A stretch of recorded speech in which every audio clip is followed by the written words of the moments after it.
Le groupe altruiste spécialisé dans la location de véhicules vous présente la une du quotidien Matin Libre. Bonjour.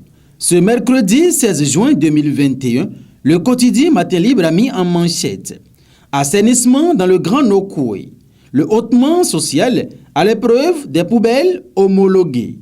Dans un communiqué en date du 2 juin 2021 et signé du directeur général de la Société de gestion des déchets et de la salubrité du Grand Nokoué, Valérie Lawson, il est porté à la connaissance des ménages du Grand Nokoué, Cotonou, Ouida, Abomey, Calavi, Semekbodji et Porto Novo qu'ils doivent désormais conditionner leurs ordures ménagères dans des poubelles aux normes en 840.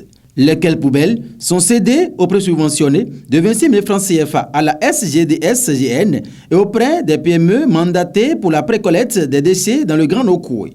Le communiqué veut ainsi confirmer l'information qui, un jour avant, c'est-à-dire le 1er juin 2021, avait été annoncée aux structures chargées de la précollecte lors d'un atelier de formation. Il n'en fallait pas plus pour que la polémique enfle sur le coût des poubelles jugées exorbitant par nombre de Béninois.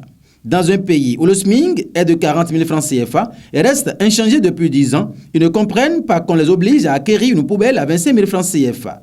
Ceci dans un contexte où le chef de l'État, lors de la prestation de serment pour un second quinquennat, dimanche 23 mai 2021, a affirmé que ce deuxième mandat sera hautement social.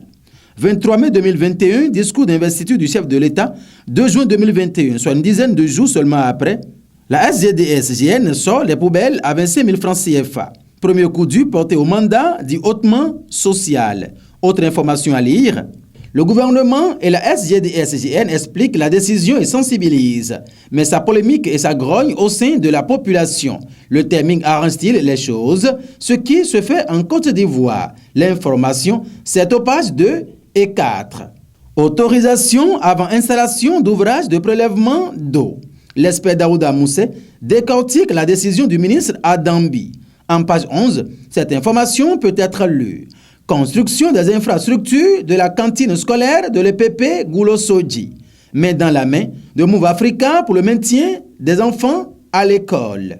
À l'oreille droite, hautement social de Patrice Talon, Irénée Agossa, révèle les handicaps. À l'issue de 2 jours de travaux de son congrès constitutif tenu à Boricon, le parti Restaurer la confiance a vu le jour ce samedi 12 juin 2021.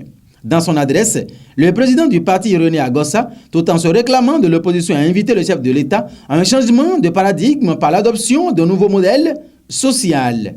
CAN Cameroun 2022. La ruse et la rage de Sierra Leone éliminent le Bénin.